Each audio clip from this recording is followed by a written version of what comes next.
este es un libro que si fuera bibliotecario, como Eve, y estuviera en la biblioteca de la Facultad de Filosofía, y ya sabéis que los bibliotecarios tienen unas manías clasificatorias muy estrictas, ¿no? Entonces, materias, ¿no? Bueno, pues yo creo que este libro por lo menos tendría que estar clasificado en 3 materias. Pero estarían en esas materias no por agregación, sino por síntesis o porque hay una unidad interna, ¿no? Yo lo clasificaría en el ámbito de la ética. Adelanto ya, ¿cuál es el mensaje ético del libro? Pues como su propio nombre indica, es una ética de la resistencia. Igual hoy intentaríamos aclararnos sobre resistencia respecto a qué, resistencia de quién y resistencia cómo. También lo clasificaría en el apartado de antropología filosófica, porque creo que el libro parte de una comprensión de la naturaleza humana, que yo pienso que fundamentalmente es caracterizada en el pensamiento de Josep María por la vulnerabilidad.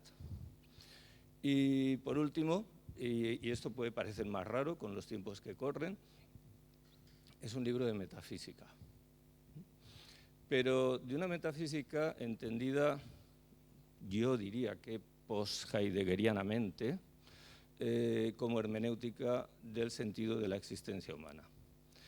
Y bueno, eso se condensa en el último capítulo del libro, que como soy tan despistado, se me ha olvidado mi ejemplar. Afortunadamente los organizadores me han prestado uno, pero es, si no recuerdo mal, el 12º capítulo, el último capítulo del libro, que se titula, pues bueno, una metafísica del ayuntamiento, del ayuntamiento. Bien, yo creo que mi intención sería conversar con Josep María acerca de estas 3 dimensiones, de la dimensión ética, de la dimensión antropológica, de la dimensión metafísica, para que las cosas no queden tan abstractas como simplemente ética de la resistencia, antropología de la vulnerabilidad y metafísica del ayuntamiento, a ver si intentamos aclarar o precisar un poco más qué significa todas esas cosas. Pero antes de entrar en materia, a mí me gustaría plantear algo acerca de lo que, por decirlo wittgensteinianamente, el libro muestra, pero no tematiza, es decir, no dice. Ya sabéis que cuando Wittgenstein escribió el Tractatus y no encontraba quien se lo publicara, ¿no? Iba por ahí intentando vender, ¿no? Porque Wittgenstein no intentaba vender, pero intentaba convencer a la gente de que le publicaran el libro, pues se lo envió a von Ficker, y entonces dijo que el libro, le escribió una carta, que el von Ficker seguro que no entendió nada, pensó que estaba como una cabra, ¿no? Y Wittgenstein decía que el libro tenía 2 partes, la escrita y la más importante, que era la no escrita, ¿no? Una cosa es lo que decía el libro, pero lo más importante era lo que mostraba. Bien, yo creo que en el libro de Josep María hay algo que se muestra y que no se dice. ¿Y qué es lo que se muestra? Pues lo que se muestra en toda obra literaria. Lo que se muestra es el estilo. Entonces, aparte de otras consideraciones, aparte de que estemos de acuerdo o en desacuerdo con el contenido del libro, y lo digo con toda sinceridad, a mí el libro me parece que está magníficamente escrito. Diría que en muchas ocasiones ejemplifica una prosa poética pues de una calidad notable, para no exagerar. Y aparte de eso, hay otros 2 rasgos que me parecen muy interesantes, aparte de lo bien escrito que está el libro, que son, por una parte, la inmensa erudición en la que el libro se apoya, aunque él no abusa de ella, ni digamos, hace gala de ella, pero el libro muy ladinamente no tiene índice de autores. Si tuviera índice de autores citados sería inmenso. Yo, de hecho, me dediqué a ir recopilando los autores filosóficos que citaba y el número era inmenso, ¿no? desde Heráclito pues hasta Levinas o Foucault, es decir, se citan autores de todas las épocas filosóficas, lo cual demuestra un dominio de la historia de la filosofía realmente apabullante. Pero es muy interesante el uso que hace de los autores clásicos, porque no se trata de hacer exégesis. Las exégesis de los autores en el libro son muy escasas, son muy breves, y hasta donde yo soy competente siempre me han parecido muy certeras, pero son muy pocas, ¿no? Digamos que los autores filosóficos se acude a ellos más como ilustración que como exégesis, ¿no? Como ilustración de las propias tesis del autor. El libro es absolutamente original, ¿no? Y luego, lo segundo es que si el número de autores filosóficos aludidos o mencionados es muy amplio, todavía es más amplio el número de autores literarios, ya sean novelistas o ya sean poetas. Entonces, y ocurre exactamente lo mismo, tampoco es que vaya a hacer exégesis, ni vais a encontrar exégesis de las obras literarias o de los autores literarios que allí se mencionan, más bien se acude a ellos como se acude a los filósofos, pues para ilustrar las tesis que Josep María defiende. Lo cual a mí, y ya para cederle la palabra, ¿no? Me plantea dos preguntas que quiero formularle a él, al fin y al cabo él es el autor, ¿no? La primera es cómo ve él la relación entre filosofía y literatura. Me consta que este es un tema que ya ha salido a relucir en estas jornadas. Digamos que desde Platón, al menos desde cierta interpretación tópica de Platón, que yo discutiría, se entiende que la filosofía está querellada, sobre todo con la poesía, ya sabéis, aquel tópico, ¿no?, de que para Platón había que expulsar a los poetas de la ciudad. Yo sinceramente creo que esa no era la posición de Platón, pero bueno, da igual. Y entonces me gustaría saber qué opina él de esa relación que desde luego no tematiza en la obra, pero digamos que implícitamente hay una toma de posición acerca de la relación entre filosofía y literatura. Y luego la segunda pregunta que le haría es si esta forma de escribir no supone ya un acto de resistencia. Y él va a comprender lo que voy a decir. Quien no haya leído el libro probablemente no, quien lo haya leído seguro que va a comprender también lo que voy a decir. ¿Resistencia frente a qué? Pues resistencia frente a la actualidad y frente a las exigencias ¿de qué? Frente a las exigencias, en este caso concreto, de la academia tal y como actualmente se entiende. Yo pensaba que cualquiera de los capítulos de este libro, si Josep María los hubiera enviado a cualquier revista profesional de filosofía, pues se lo habrían rechazado, no se lo habrían publicado. Porque las exigencias de la academia son otras. Entonces, las exigencias de la academia dictan dogmáticamente, y seguro que tú también entiendes lo que quiero decir, una manera de escribir. Y nunca mejor dicho lo de dictan. Exigen una manera de escribir y exigen una manera de redactar y de componer los textos. De modo que si no te ajustas a ese canon, pues sencillamente estás fuera de la academia, ¿no?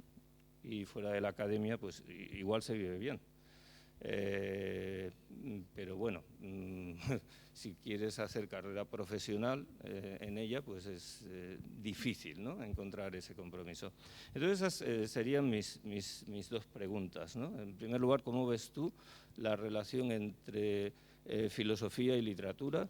Y en segundo lugar, pues si consideras que tu modo de escribir ya es un acto de resistencia frente a la actualidad y más en concreto frente a la manera como actualmente funciona la academia. Y dicho esto, te cedo el micrófono porque si vamos a estar encendiendo y apagando, pues es un rollo.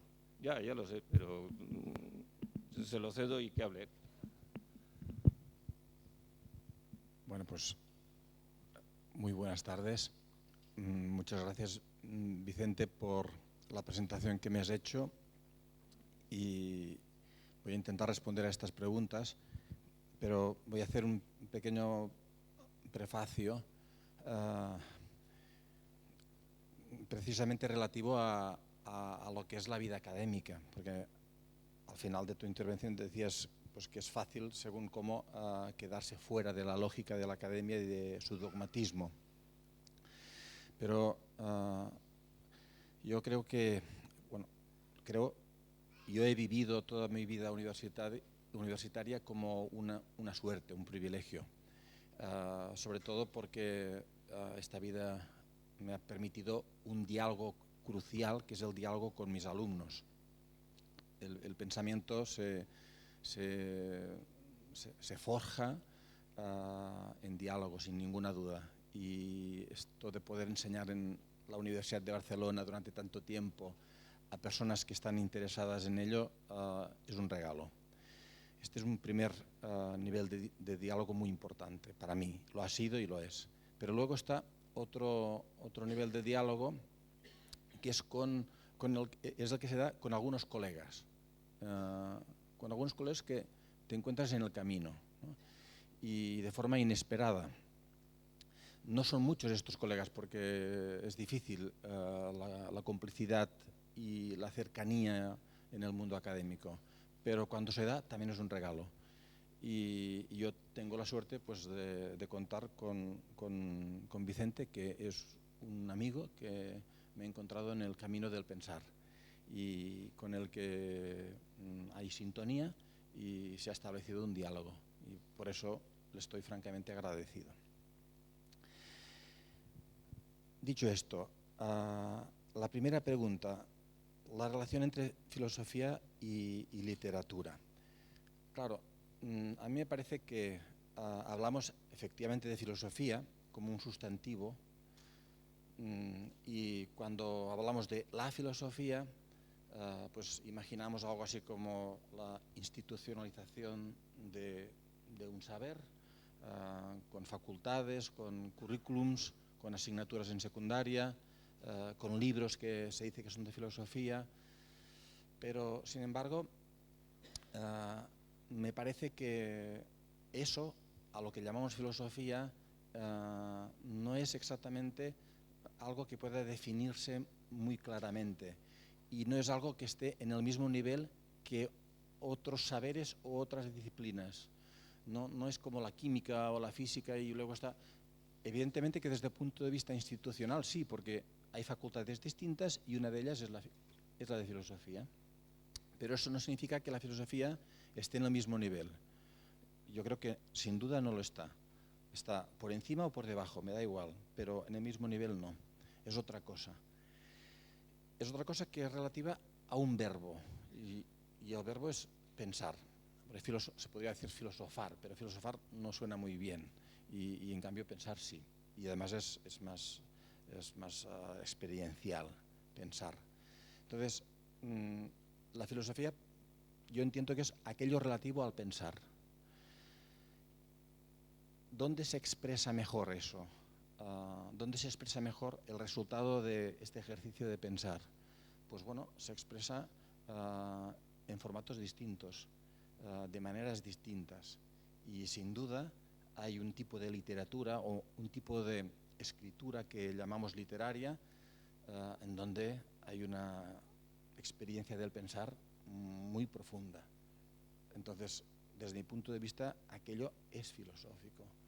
Y lo mismo podríamos decir de la buena poética o los buenos poemas, la buena poesía, y evidentemente este discurso que también llamamos ensayo. Es decir, que es una forma de hablar de un tipo de escritura que no es exactamente ficción, tampoco no pretende ser poesía, por lo menos por el formato. Pero bueno, Espriu, el poeta catalán, decía: la poesía simplemente son líneas cortas. O sea que, bueno, líneas cortas pueden ser un poco más largas, tampoco pasa nada. Es decir, que las fronteras, por lo tanto, entre filosofía y literatura me parece que son muy poco nítidas, por suerte, ¿no? Y yo entiendo que el pensar puede vehicularse de formas muy distintas. Luego, la segunda pregunta, la de si el tipo de escritura por el que yo he optado es ya una forma de resistencia, pues sin duda alguna. porque primero yo he optado por un tipo de escritura que es el que a mí me parece más cercano a la experiencia del pensar. O sea, no he pensado cómo voy a resistir, sino de qué manera intento pensar. Y me doy cuenta de que el pensar es algo que se nutre de eso que llamamos también de forma muy, muy vaga, muy difícil de definir, de la experiencia. Y el lenguaje más cercano a la experiencia es el coloquial.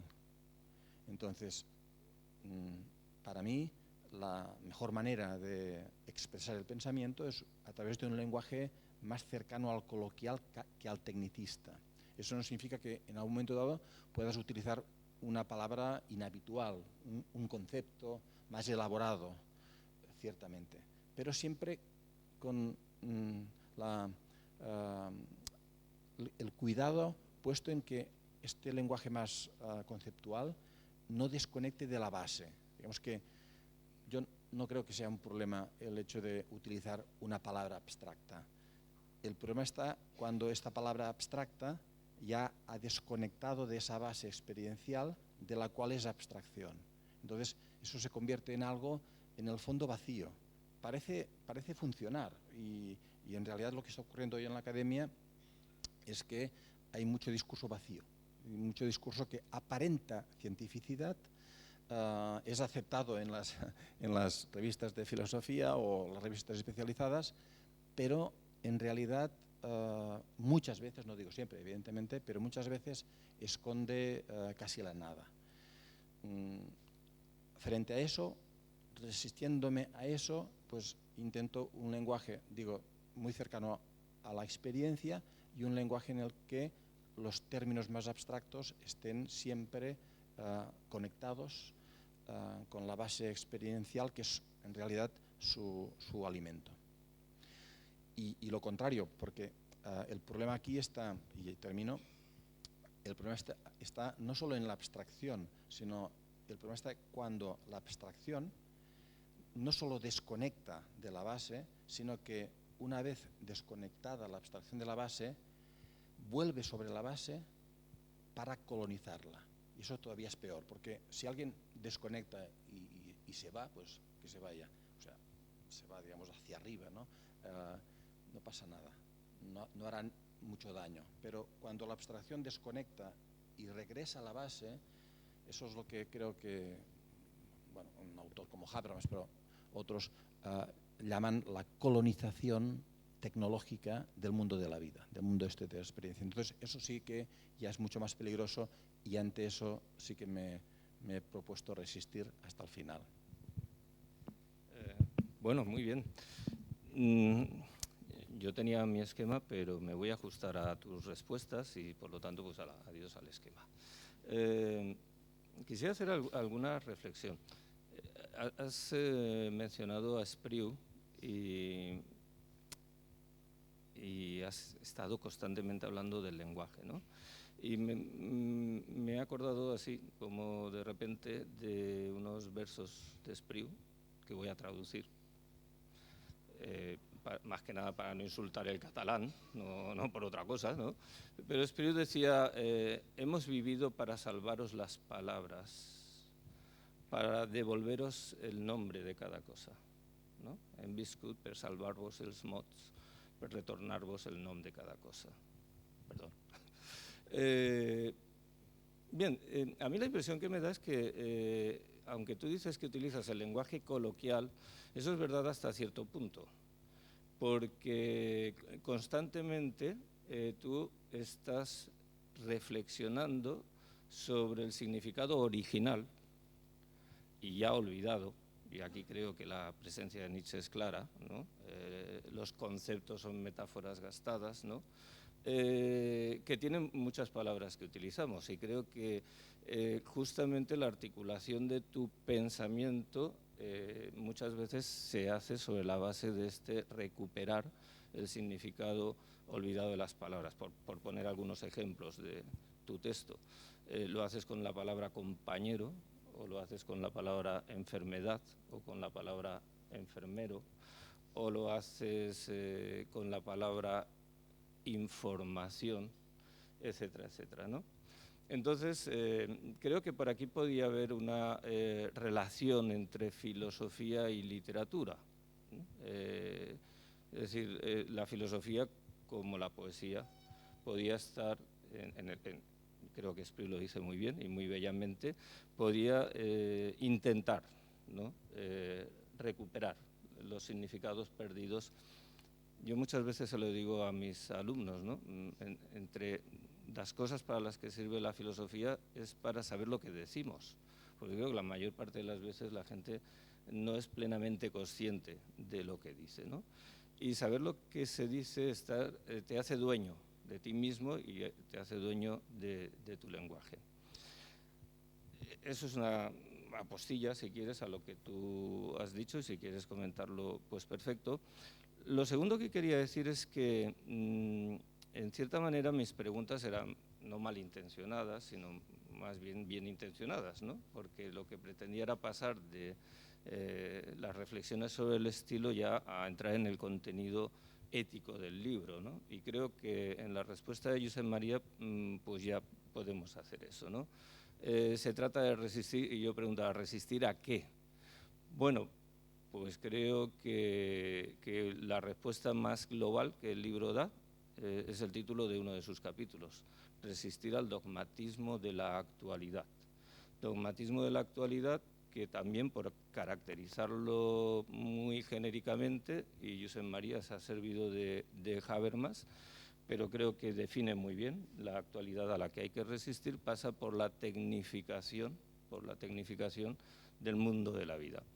Si volviéramos, pero yo no quiero ya volver a eso, a qué es lo que pasa en la academia, qué es lo que pasa con la filosofía, yo creo que el sarampión que ahora mismo padece la academia tiene un nombre muy claro, es cientificismo.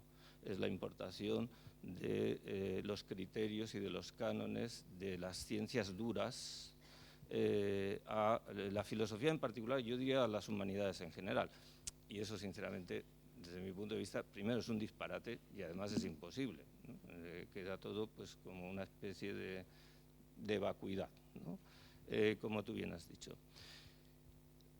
Mi pregunta, y la pregunta que te formulo, es si así entendida la filosofía como una resistencia frente a la actualidad, no es en el fondo estar de acuerdo con lo que la filosofía ha sido desde sus orígenes, incluso en el mismo Platón.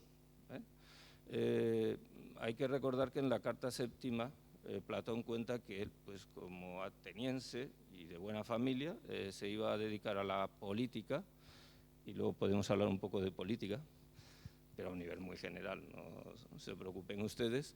Y entonces dice él, y viendo la actualidad de la política de su ciudad, pues sintió vértigo, dice literalmente. Y ante ese vértigo necesité retirarme, necesité dar un rodeo antes de volver a plantearme la cuestión política. En ese sentido, yo creo que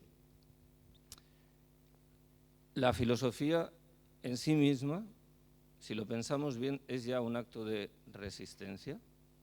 Y es un acto de resistencia, y ahora paso al calificativo, ¿no? Que utiliza Josep María en el título de su libro. Es un tipo de resistencia íntima, o dicho de otra manera, y de nuevo volveríamos a un planteamiento muy clásico, al planteamiento que ya está en el Alquibiades de Platón, ¿no? Es cuidado de sí. Es decir, frente a esta sociedad tecnificada que amenaza con la disgregación para empezar de la atención. Pensemos en la cantidad de información que recibimos cada día. Y esto hace que después de que haya pasado lo que ya nos parece que es el colmo, pues a los 7 días ya ni nos acordemos, porque lo que era el colmo ha quedado en nada comparado con lo que ha venido después, ¿no? Entonces, frente a esta disgregación, no solo de la atención, sino de la experiencia, un concepto que tú también utilizas y que es muy interesante, luego podemos reflexionar sobre él, la filosofía se entiende como resistencia íntima, como cuidado de sí, Platón hubiera dicho sin ningún problema, lo dice, psicoterapia, ¿no? Bueno, hay una medicina del cuerpo, pero también hay una medicina del alma, y esa medicina del alma para Platón es la filosofía. Entonces, más que pregunta, pero bueno, te lo puedes tomar como una pregunta, es si realmente en el fondo, y ya que estás recuperando el significado de las palabras, este no es un significado, este es un significado muy original de la filosofía. La filosofía como, bueno, ver la actualidad, sentirse la actualidad de Platón, pero la nuestra todavía es peor. Peor en cuanto a mareante, quiero decir, y vertiginosa, y sentir la necesidad de volver hacia uno mismo, de cuidar de uno mismo, ¿no? Bueno, esto es lo que diría para seguir la conversación. Pues yo lo tomo aquí justamente en este punto que mencionabas, que es muy oportuno, el de la imagen de Platón cuando cuenta su vida, porque es digamos una explicación autobiográfica. Se explica qué quería hacer de joven y qué experimentó y qué posiciones tomó. Pues justo cuando habla de ese mareo, de esa especie de vértigo que decías tú, ese mareo, lo que dice es que entonces él decide retirarse. Pero es muy interesante lo que cuenta allí, porque dice, yo decido dar, digamos, un paso atrás, pero no me voy. Es decir, yo creo que esto es justamente la imagen de la resistencia. El resistente no abandona, no dimite, no se evade. El resistente simplemente sale del medio y se sitúa en un margen. Y desde ese margen o desde esa marginalidad piensa que va primero a prestar atención y luego a esperar el momento oportuno para volver a incidir en el conjunto. Me parece que es digamos, una imagen paradigmática de lo que es la verdadera resistencia, que nunca es evasión, sino una marginalidad fecunda. Luego, preguntabas, la resistencia es efectivamente resistencia a la actualidad. ¿Por qué es resistencia a la actualidad? Pues porque la mayor parte de las veces aquello ante lo cual hay que resistir es ante lo que domina, digamos, aquello que domina. Es decir, que, ¿por qué? Porque, como suele ocurrir, cuando algo domina absolutamente, se empobrece la vida. Es decir, que la homogeneidad es casi siempre un empobrecimiento. Y este es el motivo por el cual la resistencia es resistencia ante aquello que tiende a dominar, sea un régimen político. No por casualidad al régimen nazi lo llamamos totalitarismo. Es decir, la pregunta es, ¿por qué se llama totalitarismo al totalitarismo? Pues porque tiende a convertirse en todo. Entonces, precisamente por esta tendencia que es muy peligrosa y empobrecedora, es absolutamente oportuna la resistencia. ¿Qué ocurre hoy en día? Bueno, eso que se puede llamar de otras maneras, pero eso que llamamos actualidad lo acapara todo. Entonces, estar pendiente de la actualidad lo absorbe todo, los medios de comunicación están siempre pendientes de la actualidad y hacen que las personas estemos también pendientes de la actualidad. Pero evidentemente aquí, a diferencia del ejemplo que he puesto del nazismo, aquí no hay una perversidad intrínseca en la actualidad. La perversidad está en su dominio. Como lo mismo podríamos decir del consumo. Es decir, consumir una manzana no es ningún problema. Ahora bien, que todo se convierta en consumo es un problema. El dominio del consumo es un problema. El dominio de la actualidad es un problema. Y ante eso, lo justo, lo sensato, aquello que ayuda a proteger la riqueza de la vida, pues es esta marginalidad que resiste ante ese dominio.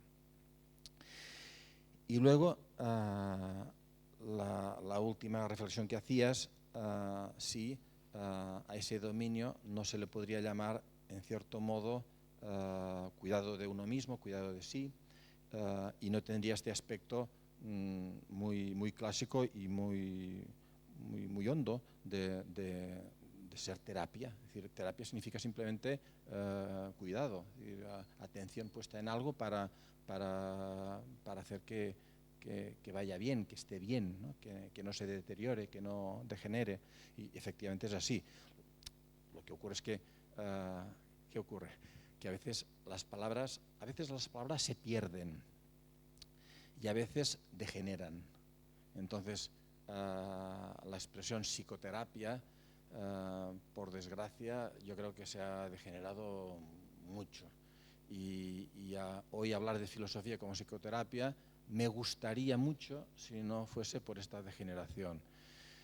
Eso no significa que no se pueda hacer, pero hay que explicar que no se trata de un recetario más, que no se trata de aquello de cómo ser feliz en 4 pasos, sino de algo mucho más hondo, que de hecho empieza por darse cuenta de que el cuidado de uno mismo es siempre una mediación, de modo que no se trata nunca de egoísmo ni de individualismo. Si tú lees a Platón o lees lo que Platón cuenta sobre Sócrates, pues te das cuenta de que el centro del cuidado de sí lo ocupan los demás. Y por tanto, quien realmente se da cuenta de que pensar significa cuidar de uno mismo, se da cuenta a la vez que este cuidar de uno mismo es siempre colectivo, siempre es un nosotros el que es objeto de cuidado. Es decir, siempre, digamos, es la relación con el otro, con el tú, es absolutamente esencial. Y este es el motivo por el cual, pues, eso no puede pecar nunca de egocentrismo. Y también es el motivo por el cual íntimo o resistencia íntima no significa interior, sino significa sobre todo cercana. Lo íntimo es lo cercano. Eso no está reñido con el tema de la interioridad, pero cuidar de uno mismo no significa ir ya, cerrar los ojos y ir hacia adentro de uno mismo. No hace falta que vayas muy en esta dirección. O sea, para profundizar, yo creo que el lugar más idóneo es el de la relación. Es en la relación, es en la articulación, es en la I donde se da, creo yo, el sentido más profundo. Bueno, por remachar un poco lo que tú decías, creo que en tu libro queda claro que uno de los rasgos de la actualidad a los que hay que resistir es la patologización, ¿no? Lo citas explícitamente, ¿no?, de la vida a la que asistimos. Cuando yo era niño, pues estábamos los niños nerviosos, es decir, los que dábamos la paliza a nuestros padres. Ahora ya no serían nerviosos, son hiperactivos y necesitan ir a que les curen, ¿no? Bueno, por volver al tema de la resistencia, y este es un tema que creo que nos va a ocupar poco, ¿no? Claro, has hablado del totalitarismo, has mencionado el ejemplo de los nazis y mi cultura fue una cultura de la resistencia, ¿no? Ayer mismo estaba con mis amigos y mi sobrino viendo un documental de Chicho Sánchez Ferlosio a propósito de canciones de la resistencia española, ¿no? Bien, a donde quiero ir a parar es que en mi imaginario o en mi biografía, resistencia es un término que tiene connotaciones políticas, no solo íntimas, individuales. Habría que matizar si el individualismo es bueno o malo, luego quizás volvamos sobre eso a propósito de las dos metáforas que utilizas, las del océano y la del desierto, ¿no? Tiene una connotación política. Y yo creo que tú eres bien consciente de eso, lo adviertes ya en el primer capítulo del libro, pero lo digo para que nadie se llame a engaño. Leyendo el libro nadie va a sacar una conclusión acerca de qué es lo que debe votar. Yo más bien lo que diría es que también hay en el libro, y yo creo que esto también es algo que, creo yo, se muestra más que se dice, una cierta resistencia frente a la manera de entender la política en la actualidad. En ese sentido, el libro tiene un mensaje político, pero yo casi diría que es un mensaje antipolítico, es un mensaje contra la manera de hacer política en la actualidad, ¿no? Bueno, y yo estaría, por desgracia me temo que bastante de acuerdo con esa comprensión, ¿no? Por elevar un poco el nivel más abstracto, ¿no? Eso no quiere decir mejor, yo pensaba leyendo tu libro que me parece que estás en una disensión profunda con Hannah Arendt. ¿En qué sentido? Pues en que si lo recuerda quien haya leído a Hannah Arendt y quien no lo haya leído, no se preocupe porque lo que voy a decir se entiende perfectamente, espero, ¿no? Digamos que para Hannah Arendt la actividad humana tiene como tres ámbitos, ¿no? Tiene el ámbito de la labor, que son todas aquellas actividades que tienen que ver con el cuidado de la vida, ¿no? Luego está el ámbito del trabajo. Me temo que por desgracia todos sabemos en qué consiste este ámbito, así que no perderé más tiempo explicándolo. Pero bueno, luego está el ámbito de la acción, y de la acción fundamentalmente política. Bueno, yo creo que lo que se sigue del pensamiento de Hannah Arendt es justamente un privilegio de esta última dimensión. Y en cambio yo creo que todo tu libro lo que muestra es justamente un intento de poner, esta frase me parece horrorosa, iba a decirla, de poner en valor, ¿no? Esto que se dice, bueno, horrible, de valorar frente a una tendencia muy actual, ya no solo el ámbito del trabajo y del trabajo manual, ojo, muchas veces leyéndote yo me preguntaba, ¿este hombre sabrá lo wittgensteiniano que es? Imagino que sí, ¿no? Porque Wittgenstein insistía mucho en la importancia del trabajo manual y el significado profundamente ético que tenía el trabajo manual, y por ahí venía su filiación tolstoyana, ¿no? Sino sobre todo, y esto entronca con lo que tú decías, la intimidad como cercanía, y ahora vamos ya al subtítulo. Les advierto que estamos en el título del libro, o sea, estamos comentando la resistencia íntima, ensayo de una filosofía de la proximidad, o sea que mañana estaremos en el primer capítulo, no, les prometo que no. Justamente la filosofía de la proximidad yo creo que es también una revalorización o una valoración de esa dimensión que es la labor y que es el cuidado de la vida. Entonces, no sé si quieres comentar algo, si decir que estás de acuerdo conmigo o decir que no, pero bueno, dilo tú. No. Es que es verdad que en el diálogo filosófico, ya, como sabes bien, pues unos nos alimentamos de otros y pues si lees a Heidegger o lees a Arendt, pues seguro que hay cosas que te irán bien para lo que tú quieres expresar después, pero es verdad también que se producen distanciamientos o contrastes, y en este punto estoy totalmente de acuerdo con lo que dices, que la forma en que planteo digamos, la dimensión política de forma un poco también peculiar, porque no es muy explícito en la resistencia íntima, no se aviene con las tesis de Arendt. No se aviene por diversos motivos, pero básicamente la imagen es que Arendt distingue muy claramente entre el ámbito del hogar, oikos, y el ámbito de la polis. Y a mí me parece que esta distinción al final no va bien.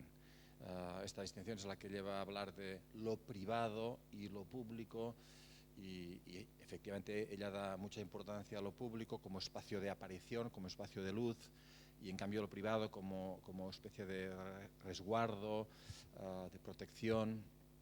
Y digo, yo creo que efectivamente hay una diferencia entre la calle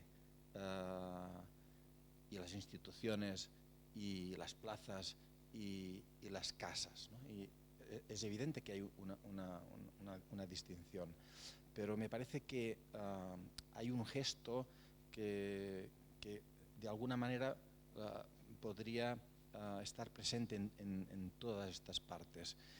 Ella llama a este gesto praxis, acción, y la contrapone o la distingue de la poiesis, porque esta distinción es aristotélica. Entonces, yo durante mucho tiempo también pensé, esto está muy bien visto, la distinción entre praxis y poiesis. Durante mucho tiempo la compartí, y es una distinción que ha dado pie a buena parte de la ética contemporánea. Esto de la ética de la comunicación es una ética sobre el concepto de praxis. Es acción comunicativa. O sea, Arendt habla de acción concertada y Habermas ahí simplemente hace una variación que es acción comunicativa, pero entre acción concertada y acción comunicativa hay nada. Y en realidad Habermas lo confiesa, Habermas dice, yo he aprendido esto de Arendt. O sea que ahora me estoy enredando un poco, pero digamos que es curioso darse cuenta de que Arendt es quien contagia a Habermas sobre la importancia del concepto de praxis. Y Habermas es de la corriente o de la matriz neomarxista. Entonces, el concepto de praxis en Habermas, paradójicamente, no es marxista, sino que es aristotélico a través de Arendt, porque Marx no distingue entre praxis y poiesis.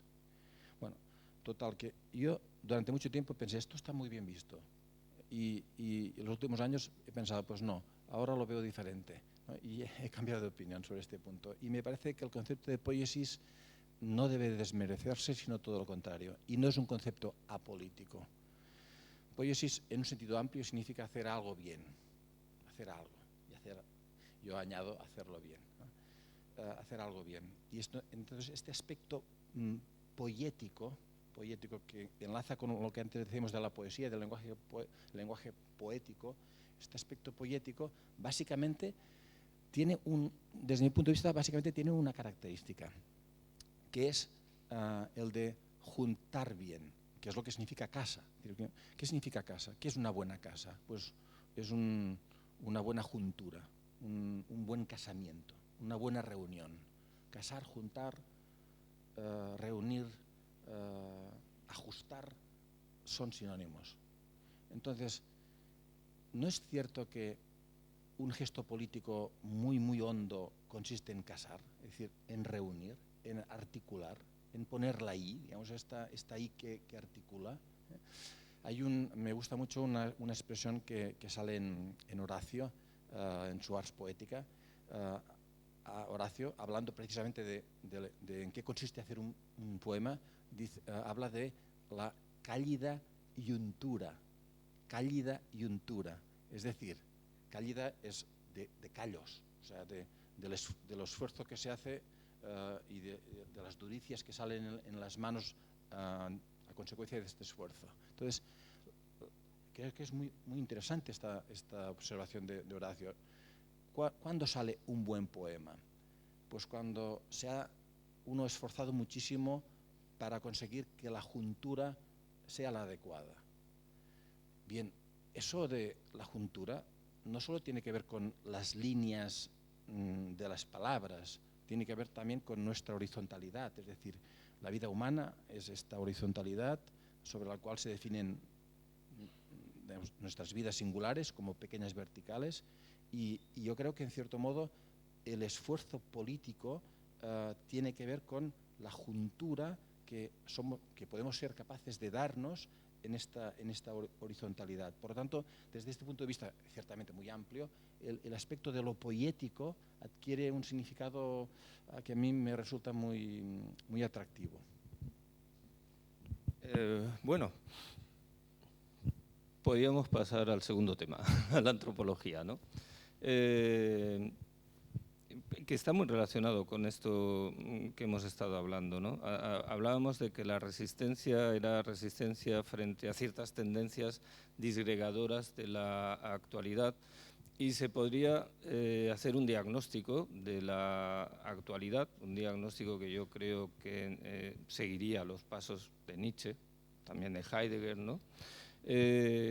Como una época que tiende al nihilismo.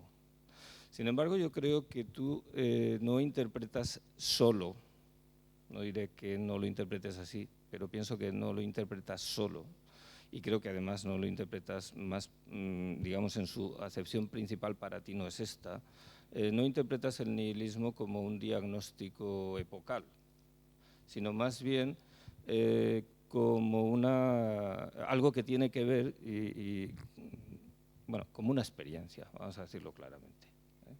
Interpretas que el nihilismo es una experiencia, y es una experiencia humana. Es una experiencia humana. ¿Por qué? Pues porque la disgregación, la presencia de la nada, el riesgo de la nada, la amenaza de la nada, el anonadamiento, pues es consustancial a la condición humana. Lo vivimos como, que me lo digan a mí, como vejez, lo vivimos como enfermedad también, que me lo digan a mí de vez en cuando, y de momento que no me lo digan, toco madera, lo vivimos como muerte, ¿no? Entonces, también la resistencia que tú te planteas, de la que la filosofía sería un instrumento, no el único, obviamente, es una resistencia frente a esta experiencia nihilista que es consustancial a la naturaleza humana. Bien, yo ese diagnóstico lo comparto. Y ahora, esto ya vamos a dejar de conversar y vamos a disputar, ¿no? Lo que ya no tengo tan claro es, digamos, no la receta, porque no es una receta, en tu libro no hay una receta, ¿no? Sino, digamos, entre comillas, ¿no? No solución, porque sería una mala palabra, quizás la alternativa que planteas frente a la experiencia nihilista, ¿no? Estoy de acuerdo contigo que la experiencia nihilista es ineludible y que lo único que podemos hacer es afrontarla, ¿no? Hasta ahí estoy de acuerdo. Pero, por así decirlo, la resistencia íntima que tú propones frente, y esta proximidad, mencionabas la casa, ¿no?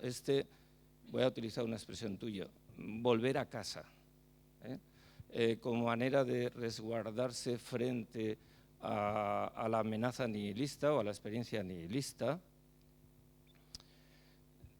me sugieren dos reflexiones. La primera, y aquí se mezcla el nihilismo epocal con la experiencia humana nihilista. Hoy en día me parece dificilísimo. Pensad simplemente en lo difícil que es morirse en la propia casa. Es dificilísimo. Casi todos estamos condenados a morirnos en los hospitales. Ya que hablaba de Wittgenstein, como bien sabes, Wittgenstein está aterrorizado. Y cuando vio que se iba a morir le pidió a su médico que lo sacara del hospital, y no conocía de nada al médico y se murió en la casa del médico. Pero bueno, Wittgenstein tuvo ese privilegio y su muerte fue tan rara como raro era él, ¿no? Entonces, de la misma manera que diría que la casa está ya inundada por las ondas y por la actualidad. Entramos y nuestras casas dicen que son casas inteligentes. A mí me parece cada vez más estúpidas, ¿no? Pero desde luego hay una cosa que está clara, están siempre conectadas, ¿no? A través del televisor, de los móviles, de la radio, etcétera, etcétera, etcétera, ¿no? Y luego añadiría, si esto es epocal, ahora añadiría algo más humano, y aquí me voy a ir a Freud, a quien tú, por supuesto, también mencionas, y lo mencionas muy oportunamente y muy bien, ¿no? Ya en los capítulos finales, ¿no?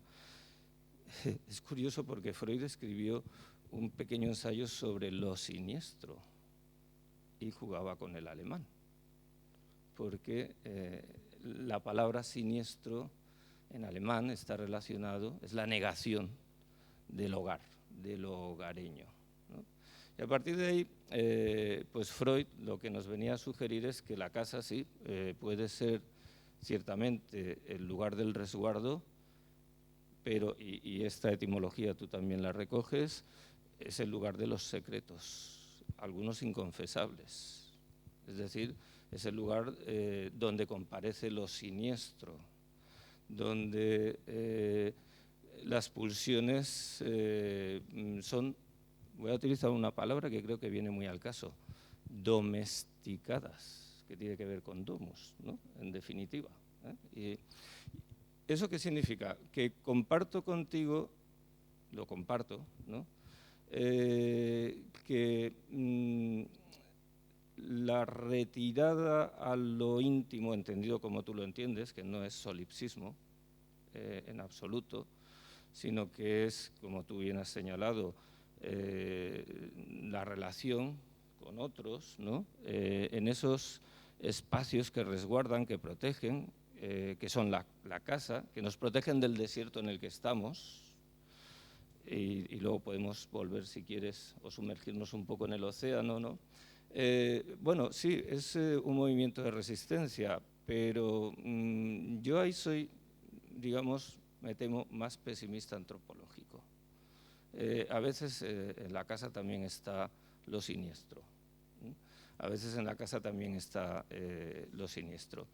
Y en ese sentido, y ya por terminar esta intervención mía, que está siendo muy larga, eso me lleva también a tu comprensión del lenguaje y de la esencia del lenguaje como acogida y como ruego. Sí, bueno, yo creo que el lenguaje acoge y protege, pero no solo, no solo.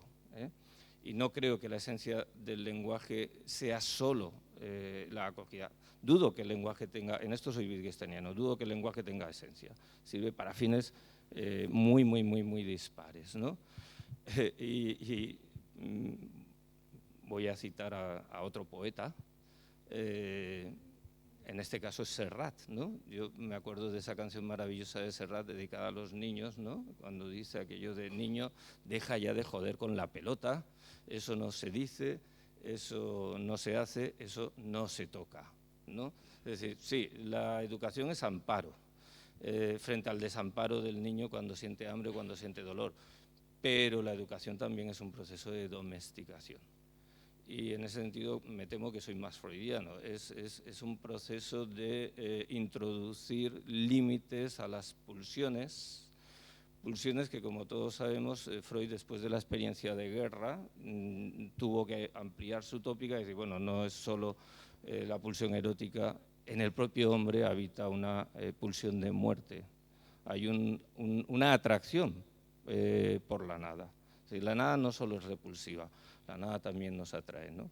En ese sentido es digamos, el matiz que yo creo que me diferenciaría en cuanto a tus posiciones antropológicas. Estando de acuerdo en tu concepción metafilosófica, estando de acuerdo en tu posición ética de resistente, digamos que mi posición en antropología filosófica es, no sé si ligera o mucho, no lo sé, eso lo puedes decir tú ahora, ligeramente o quizás mucho más pesimista que la que yo adivino en la tuya, ¿no? Me parece que los seres humanos, por decirlo kantianamente, somos socialmente insociables y a veces lo que necesitamos es que nos dejen solos, pero solos, ¿no? Bueno, te paso la palabra. Pero, digamos, esto de no estar de acuerdo en todo es buena cosa. Es decir, que no, aquí no estamos de acuerdo, pero no pasa nada en absoluto. Sí que es verdad que puede parecer algo raro sostener que la esencia del lenguaje sea hospitalidad y amparo, pero bueno, puedo decir, lo han hecho otros y yo me sumo, ¿no? Lo han hecho autores como Levinas, del que yo me he alimentado muchísimo y sigo haciéndolo, y también Derrida, que en este punto sigue a Levinas. Digamos que es obvio que el lenguaje